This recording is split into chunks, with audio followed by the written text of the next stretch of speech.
Olá, seja bem-vindo aqui a mais uma aula do nosso módulo.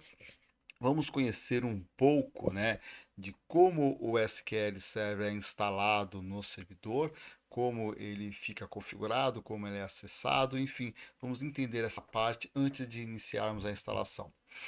Antes mesmo de começarmos a falar sobre isso, eu quero dizer para vocês, explicar um pouquinho, o que está em cima, o que é um serviço dentro do Windows, tá?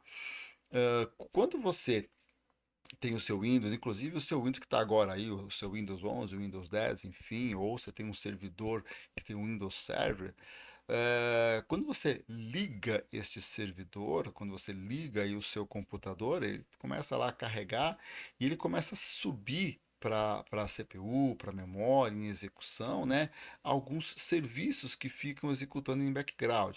Um serviço de antivírus, um serviço de checagem, o próprio serviço do seu OneDrive, por exemplo, que você tem aí, enfim, tudo isso que fica executando em background, isto é um serviço dentro do Windows. E o SQL Server vai se comportar da mesma maneira. Então vamos lá. Aqui, o que é então um serviço dentro de um Windows, tá?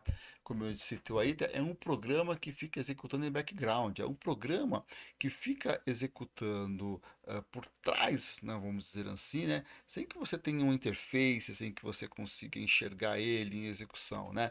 Vamos pegar um exemplo quando você acessa o Excel ou o Word, tá? Ele não está aí como serviço. Ele é um aplicativo que roda, que tem uma interface e você interage com ele. Já um serviço não. Às vezes você pode interagir, mas na grande maioria dos casos ele fica sempre executando em background, tá? Um serviço de antivírus, por exemplo, um serviço web, se você tem isso no servidor de aplicação, são alguns exemplos de aplicativos que trabalham em formato de serviço. Pode ser que ele tenha uma interface, então geralmente você tem aí na sua barrinha do seu rodapé, lá no íconezinho lá, uma forma de você acessar ele tem a interface de configuração. Ou você tem um serviço, desculpa, um aplicativo de terceiros que acessa esse serviço, e você consegue configurar, ver o status, enfim.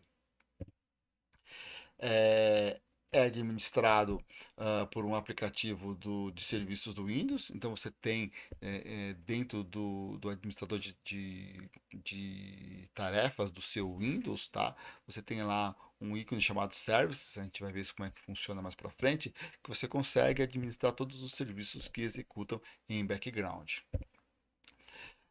Você tem a opção de ele startar esse serviço assim que você liga o seu Windows, tá? Ou você, quando você liga o Windows, o seu servidor, você pode ter a opção de startar ele manualmente. A grande maioria dos casos, o start já está automaticamente feito quando o Windows é acionado.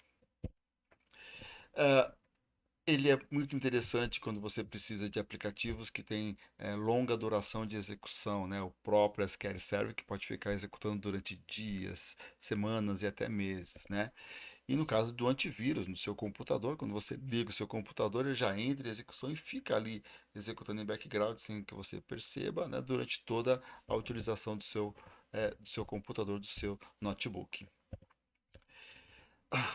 Você sempre executa o seu serviço com uma conta de domínio, uma conta do seu servidor, mesmo que essa conta for atribuída automaticamente na hora da instalação, de qualquer forma você sempre tem uma conta que executa esse serviço, tá? É uma conta de usuário, tá? Um usuário de sistema, um usuário que o próprio Windows cria, mas você sempre tem atrelado ao meu serviço uma conta.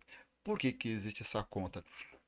Porque toda vez que esse serviço executar e ele precisar, sei lá, acessar um arquivo no seu disco ou mandar alguma mensagem, todos esses acessos quando você faz, quando você envia a mensagem, você tem que ter direito de fazer isso. E o direito de fazer isso, você somente consegue colocar dentro de uma conta. Então você dá permissão para a conta, e você associa a conta ao serviço. Toda vez que o serviço for precisar acessar um arquivo, ele verifica aquela conta e verifica se o Windows dá permissão para aquela conta acessar o arquivo. Então, por isso que eu cito aqui que um serviço no Windows, né, ele permite executar com a conta específica e isso nós vamos usar muito no nosso SQL Server, né? Tem aí umas regrinhas de boas práticas para você criar essa conta e associar seu SQL Server. Muito bem. É isso que eu queria falar sobre serviço, é isso que eu queria dar um overview para você sobre serviços e como é que ele funciona, tá? Aí na próxima aula vamos tocando aí essa parte de como funciona o serviço para o nosso SQL Server. Até já!